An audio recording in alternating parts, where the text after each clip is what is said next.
Les lois du succès de Napoleon Hill, 5e volume, l'échec. Audio numéro 1. Hier n'est qu'un rêve. Demain n'est qu'une vision. Mais un aujourd'hui bien vécu fait de chaque hier un rêve de bonheur et de chaque demain une vision d'espoir. Par conséquent, envisagez bien ce jour. Vous pouvez le faire si vous croyez que vous le pouvez. Généralement, le terme échec est une expression négative.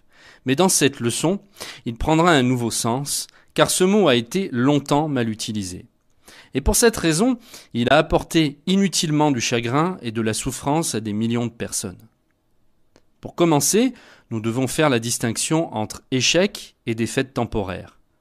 Voyons si ce qu'on considère généralement comme un échec n'est en réalité qu'une défaite temporaire, et aussi si cette défaite temporaire n'est souvent qu'une bénédiction déguisée, car elle nous secoue et dirige nos efforts vers d'autres voies plus avantageuses.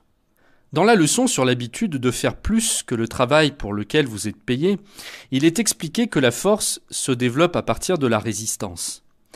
Et dans cette leçon, nous allons apprendre qu'un caractère solide est généralement l'œuvre de ceux qui ont échoué, de ceux qui ont perdu et de ceux qui ont été victimes de défaites temporaires, que les personnes mal informées appellent échec.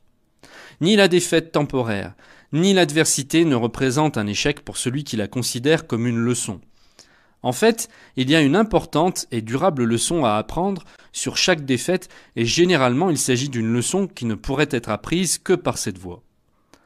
Souvent, la défaite s'adresse à nous dans un langage muet, que nous ne comprenons pas. Si ce n'est pas le cas, nous n'aurions jamais reproduit à plusieurs reprises les mêmes erreurs et nous aurions profité des leçons qu'elles nous auraient apportées. Aussi, nous pourrions observer, plus attentivement, les erreurs des autres et nous aurions pu en tirer des leçons. L'objectif principal de cette leçon est justement de vous aider à comprendre et à tirer profit de ce langage muet utilisé par la défaite. Découvrez les 7 tournants de ma vie. Le meilleur moyen, pour que vous puissiez mieux interpréter le sens de la défaite, est de vous raconter quelques-unes de mes propres expériences, couvrant une période d'environ 30 ans. Au cours de cette période, j'ai rencontré 7 tournants, ce que les gens mal informés appellent échecs. À chaque fois, j'ai pensé que j'avais lamentablement échoué. Mais à présent, je sais que ce qui semblait être un échec n'était autre qu'une bienveillante et invisible secourable main qui m'arrêtait dans la voie que j'ai choisie et qui, avec grande sagesse, me forçait à rediriger mes efforts vers d'autres voies plus avantageuses. J'ai compris cela seulement après avoir eu une vision rétrospective et analytique de mes expériences, mais aussi une sérieuse méditation de plusieurs années. Le premier tournant. Après avoir terminé mes études dans une école de commerce, j'ai obtenu un poste de secrétaire comptable que j'ai pu garder pendant 5 ans. En adoptant l'habitude de rendre un meilleur service en travaillant plus, sans être payé plus pour le faire, j'ai progressé rapidement dans mon travail et on m'a attribué plus de responsabilités et un salaire beaucoup plus élevé par rapport à mon âge. J'ai épargné mon salaire et mes économies s'élevaient à plusieurs milliers d'euros. Ma réputation s'est répandue rapidement et j'ai rencontré des concurrents soumissionnaires pour mes services. Afin de répondre aux offres venant de ces concurrents, mon employeur m'a offert le poste de directeur général des mines. Je suis arrivé rapidement au sommet et je le savais. Ah, c'était pourtant la triste partie de mon destin, je le savais. Et la bienveillante main du destin s'est tendue vers moi et m'a donné un petit avertissement. Mon employeur a perdu sa fortune, et moi, j'ai perdu ma place. C'était ma première véritable défaite. Et même si elle était provoquée à la suite des causes indépendantes de ma volonté, je devrais en tirer une leçon. Ce que bien sûr, j'ai fait, mais seulement bien des années plus tard. Le deuxième tournant. Ensuite, j'ai occupé le poste de directeur de vente dans une grande compagnie d'industrie de bois. Je ne connais rien de l'industrie de bois et très peu de la gestion des ventes. Mais j'avais appris qu'il était toujours bénéfique de rendre plus de services sans demander plus d'argent pour le faire. J'avais aussi appris qu'il est avantageux de prendre des initiatives et de faire ce qui doit être fait sans que personne ne me demande de le faire. Un compte bancaire bien rempli et un solide dossier d'avancement, grâce à mon précédent poste, m'ont donné plus de confiance dont j'avais besoin. Peut-être même un peu trop. Mon évolution a été rapide et mon salaire a doublé avant la fin de la première année. Je me suis tellement bien débrouillé dans la gestion des ventes que mon employeur m'a nommé comme associé. Nous avons commencé à accumuler beaucoup d'argent et j'ai commencé à me sentir de nouveau au sommet du monde. Être au sommet donne une sensation merveilleuse. Mais c'est aussi un endroit très dangereux si on ne se tient pas d'un bon pied, car la chute est interminable et très pénible si l'on trébuche. J'ai prospéré à pas de géant, jusqu'au moment où j'ai réalisé que le succès pouvait être mesuré autrement qu'en euros et en pouvoir. C'était peut-être dû au fait que j'avais plus d'argent que ce qu'il m'en fallait, et plus d'autorité que ce que je pourrais exercer librement à cet âge-là. Non seulement j'ai réussi, selon mon point de vue du succès, mais aussi je savais que j'étais engagé à exercer la seule et unique activité qui correspondait à mon tempérament. Rien ne pouvait m'inciter à changer de domaine, rien, sauf ce qui s'est produit et qui m'a forcé à changer. L'invisible main du destin m'a permis de me pavaner sous l'influence de ma propre vanité jusqu'à ce que j'ai reconnu ce que je valais réellement.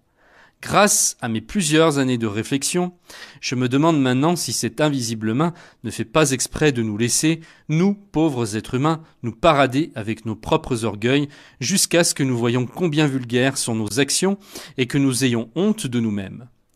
En tout cas, je croyais voir une route claire devant moi, il y avait beaucoup de carburant dans le réservoir, mon pied était sur l'accélérateur, j'ai appuyé à fond et j'ai roulé à toute allure.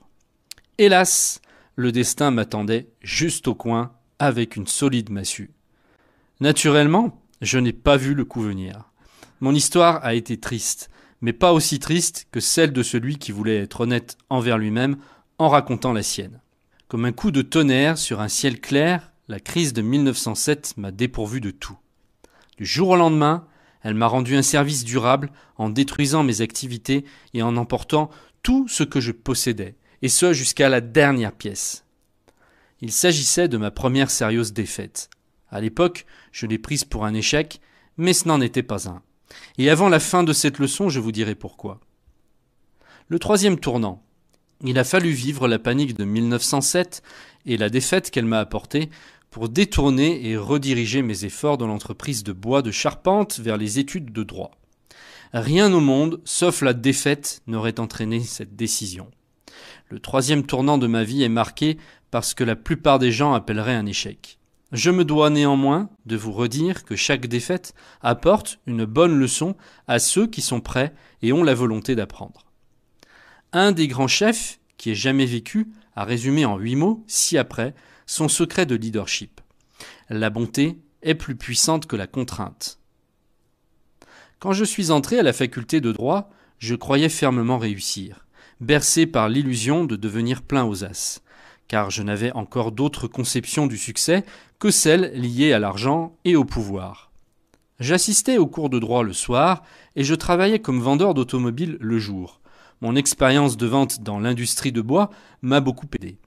J'ai prospéré rapidement en faisant tout à la perfection, étant habitué à rendre un meilleur service en faisant plus que le travail pour lequel j'étais payé, que j'ai eu l'opportunité de me lancer dans les affaires de fabrication d'automobiles. J'ai vu qu'il manquait de bons mécaniciens.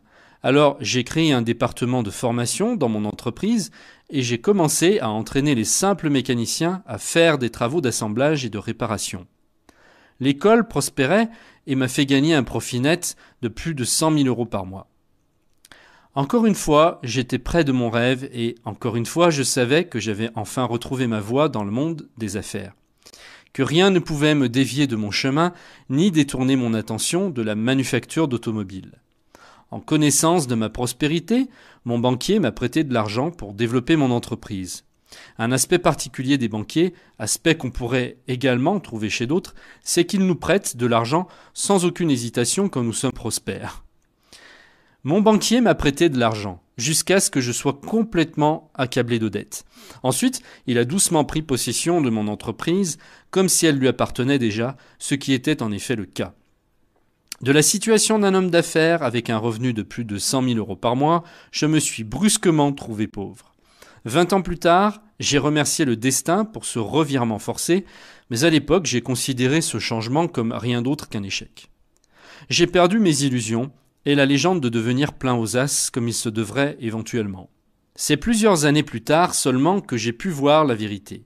que cette défaite temporaire a été probablement ma seule grande bénédiction, car elle m'a forcé à sortir d'une activité qui ne m'aidait point à développer la connaissance de moi-même et des autres, et de diriger mes efforts vers une voie qui m'a apporté une riche expérience dont j'avais besoin. Pour la première fois de ma vie, j'ai commencé à me demander s'il n'était pas possible de trouver autre chose que l'argent et le pouvoir pour poursuivre mon rêve.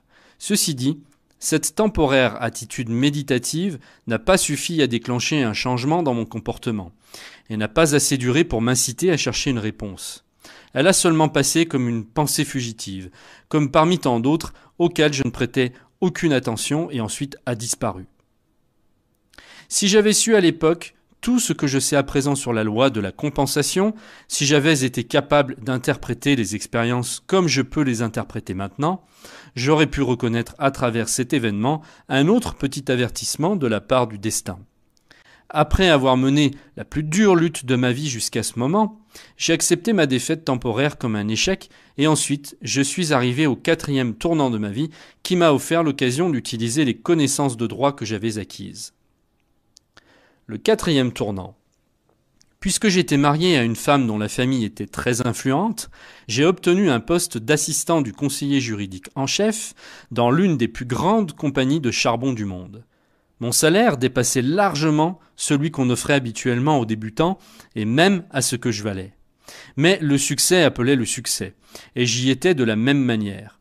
Je complétais ce qui me manquait en compétences juridiques en rendant plus de services que ceux pour lesquels j'étais payé, en prenant des initiatives et en assumant le travail qui devait être fait sans qu'on me le demande. Je gardais mon poste sans aucune difficulté. C'était pratiquement un bon emploi, mais je n'avais pour autant l'intention de le garder. Sans consulter mes amis et sans avertir personne, j'ai donné ma démission. C'était le premier tournant décisif que j'avais pris moi-même. Il ne m'a pas été infligé. J'ai vu le vieux destin arriver et je l'ai dépassé. Quand on m'a demandé de préciser les raisons de ma démission, j'en ai fourni une qui m'a paru valable, mais j'ai eu du mal à convaincre le cercle familial que j'avais agi sagement. J'ai quitté ce poste parce que le travail était trop difficile et que je l'assumais sans beaucoup d'efforts. Je me voyais me laisser aller à l'oisiveté. Je m'habituais de plus en plus à vivre avec facilité et je savais que la prochaine étape serait la régression. J'avais beaucoup d'amis au tribunal et rien ne m'obligeait à changer de travail. Je faisais partie des amis et parents et j'avais une place que je pouvais garder autant que je le voudrais sans me fatiguer. Je touchais un salaire qui me permettait d'obtenir tout ce dont j'avais besoin et même le luxe. Qu'est-ce qu'il me fallait de plus ? Rien, je commençais à me dire. C'était l'attitude que j'ai adoptée. Une attitude qui, pour une raison inconnue, m'a brusquement alarmé, car j'ai pris une décision que beaucoup de personnes ont jugée déraisonnée. J'ai démissionné. Combien ignorant j'ai pu être sur beaucoup de choses à l'époque, mais j'ai été bien content depuis ce moment-là de m'être rendu compte que la force et le progrès viennent seulement par l'effort et la lutte continue, et que la désuétude entraîne la régression et la déchéance. Ce changement s'est avéré le tournant le plus important de ma vie, bien qu'il ait été suivi de 10 années d'efforts qui ont apporté presque toutes les peines inimaginables que le cœur humain pourrait supporter. J'ai quitté mon travail dans le domaine juridique où je gagnais bien et vivais entouré d'amis et parents qui me prévoyaient un futur brillant et prometteur. Je reconnais sincèrement que je suis toujours étonné quand je pense pourquoi et comment j'ai eu le courage de choisir ce changement. Quant à mon interprétation de cet événement, j'ai pris la décision de démissionner plutôt à cause d'un pressentiment ou d'une intuition que d'un raisonnement logique. J'ai choisi Chicago comme nouveau terrain d'activité parce que je croyais que c'était une ville où l'on pouvait trouver un bon emploi si on avait les qualités rigoureuses essentielles pour survivre dans un monde plein de concurrence. J'ai pensé que si je pouvais m'y faire connaître par mes mérites dans n'importe quel domaine de travail, ce serait la preuve que je possédais les capacités essentielles que je pouvais développer en de réelles compétences. C'était un étrange raisonnement. C'était du moins pour moi un raisonnement inhabituel à cette époque-là, ce qui me pousse à affirmer que souvent, nous les êtres humains, nous nous croyons intelligents alors que nous ne le sommes pas. Je crains que trop souvent, nous nous croyons pleins de sagesse et maîtres de tout, alors qu'en réalité, nous n'avons absolument aucun contrôle sur quoi que ce soit. Bien que je ne veuille pas donner l'impression de croire que tous nos actes ont des causes qui nous dépassent, Je vous suggère vivement tout de même d'étudier et d'interpréter correctement les raisons qui marquent les plus grands tournants de votre vie. Les moments où vos efforts ont été détournés du plus ancien au plus récent. En dépit de tout ce que vous pouviez faire, abstenez-vous au moins d'accepter toute défaite comme un échec avant de prendre le temps d'analyser le résultat final. Mon premier poste à Chicago était celui de directeur de publicité dans une grande école par correspondance. Je n'avais que très peu de notions de publicité, mais mon expérience antérieure, en tant que commercial, ajoutée à l'avantage de savoir rendre un meilleur service en faisant plus que ce pour lequel j'étais payé, m'ont permis d'obtenir des résultats remarquables. La première année, j'ai gagné 52 000 €. J'étais de retour à pas de géant. Petit à petit, mes illusions ont commencé à tourner autour de moi et j'ai eu de nouveau mon ambition de devenir plein aux as. L'histoire nous montre beaucoup de preuves qu'un festin précède généralement une famine. Je jouissais du festin, mais ne pensais même pas à la famine qui devait suivre. Tout allait si merveilleusement bien que je m'étais laissé aller de nouveau. Souvenez-vous de ceci quand les choses sont contre vous. De toutes les manifestations de votre visage, la lumière de la joie brille le plus loin en mer. Le laisser-aller est un état d'esprit dangereux.